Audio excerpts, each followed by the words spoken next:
Welcome to OWN Network. Today we're going to have a special program about race and ethnicity at Michigan State University's campus. My name is Deshanae Blades. And my name is Sarah Skinner. So today you're going to see a few perspectives about race and ethnicity on campus from faculty, staff, and students on campus. But before we get into that, you're going to get a few facts from me and my colleagues about facts about race. The first fact is the concept of race is a modern concept. In the ancient world, the Greeks, Romans, Jews, Christians, and Muslims did not have racial categories. Rather, people were divided according to religion, class, language, and other areas. 64% of young whites believe having a black president demonstrates that people of color now have the same opportunity as white people. While humans differ genetically in some ways, such as blood type and skin pigmentation, most anthropologists and biologists believe categories of race are not biologically grounded because modern humans simply have not evolved into separate subspecies or races. 65% of young people of color feel white people have more opportunities than racial minority groups, a 26-point difference from young whites. Most genetic variety is not between races, but rather within races.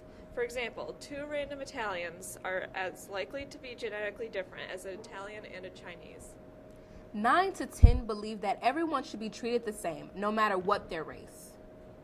Scientists project that in 1,000 years, humans will still come in many different colors, though people in the city will have more mixed skin color rather than strikingly dark or light skin.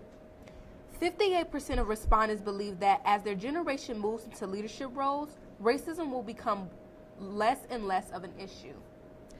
Since the very first U.S. Census in 1790, every U.S. Census sorted people by race. Since then, racial groupings have changed 24 times.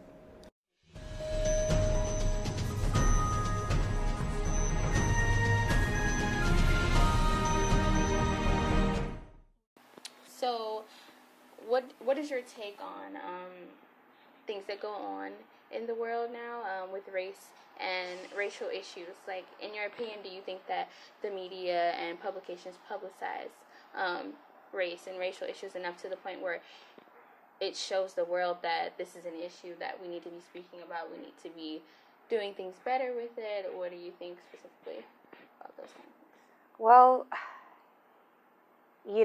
because of my work and because of the people who I associate with, I am inundated with issues of race, so I'm well aware of what's going on. And because of the people, literally my colleagues or who I associate with, friends, I think that they're aware of what's going on as well with race. So issues of race in our society. But is it publicized enough? Is that what you're saying?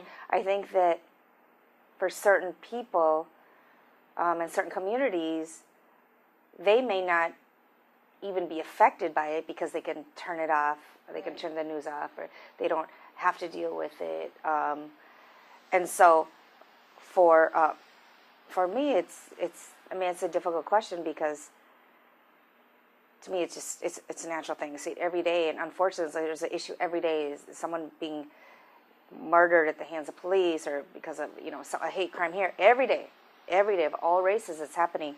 And in terms of just being aware of it through social media, I don't even hardly watch the news, to be quite honest. I just get my news through social media, and who is on your timeline or your news feed or whatever, it pops up. So it's just every day, every hour. And at the same time, I can understand how people who are from majority communities, depending on who they associate with, depending on their interests, probably don't see it as much. And if they do see issues of race, or instances of racial discrimination, etc., it's in different ways. Do you think that on college campuses, of course MSU specifically, that like different racial backgrounds and ethnicities are supported fairly well, or? I mean, this is a huge campus. Yeah. It's the size of a city. So there are many, many people who will support, programs focused, on marginalized groups, students of color, wanting to help them succeed. Our office in particular, there are many, many programs, many staff members, many administrators. At the same time, there's a lot who don't want to deal with that. So it depends on the student's experience. If they come seek us out, they'll feel empowered. We can get them connected. We can get them supported. But there's a lot of people who don't even aren't aware of us. So at a large university, it's hard to reach out to all the students. We do our best to try to let them know, and sometimes it happens through word of mouth. It happens if they're in former programs. But with such a large university, it's difficult. So is there enough, again, what was the question? Is there enough support for the different ethnicities that are on I campus? think there is. Mm-hmm. It's just a matter of them coming to get it and reach out. Okay. Yeah, and I think there is, but then that doesn't mean that, again, we can reach everybody. So the people who think there isn't enough support, that doesn't mean to dismiss their feelings. Because it's such a large campus. Right. I think that there always can be more. So you mentioned there's a lot of opportunities, and it seems like the problem is the disconnect is the communication of, like, reaching out to each other. Like, and it's on both sides. Yeah. So how do you recommend about fixing that? Or for, like, as a student, like me as a student, how would I hear about other different events that you put on?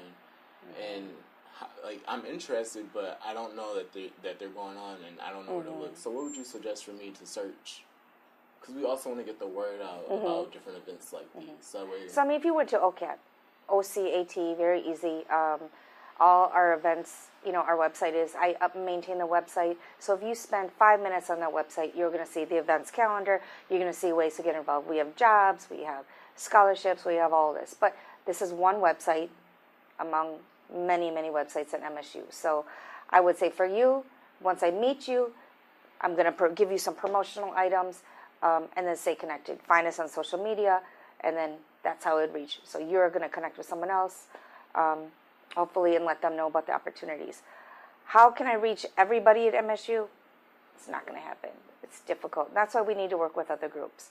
But we will keep trying through, our summer transitional program. That's another thing we do for incoming freshmen students. We acclimate them, like we have inundate them for 1 week of intensive.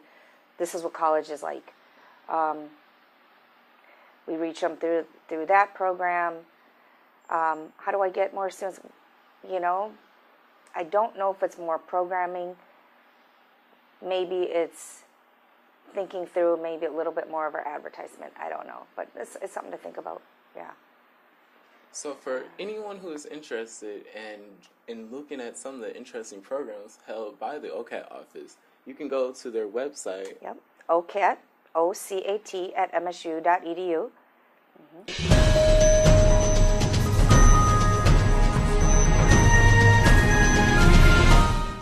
So, the question is, you have to see if it's a fact or a myth.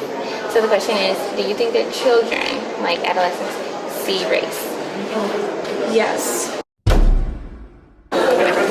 So people think that children don't see race, like even at younger years. Do you think that Well, I think a lot of kids, they end up playing together and everything, but because of socialization and what our parents teach us, I think that's what causes us to distinguish what's in-group and out-group. So in a sense, I feel like depending on how they grew up and like who they identify as, who's in our group and who's in our group and out, like not in our group, that's how they and race is like one of those categories that they can use, or schemas in a sense of way to distinguish that. So in a sense, I think it's kind of true.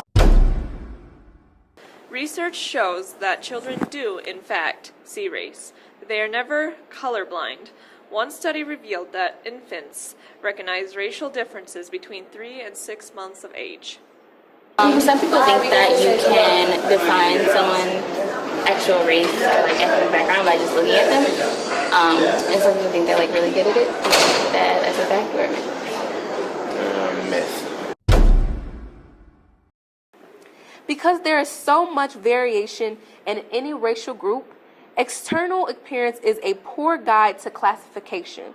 In addition, people from same appearing groups may self-identify differently. so do you think that environmental factors contribute to figuring out people's race?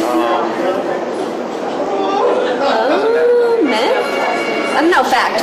I'm gonna go with fact. Environmental factors, broadly defined, also contribute to observed differences among racial groups. So, do you think, most people think that different diseases are with ethnic background. That's crazy, because Do you think that's a fact? Although certain diseases occur with markedly increasing frequency, in particular racial groups, no disease is exclusive to one group.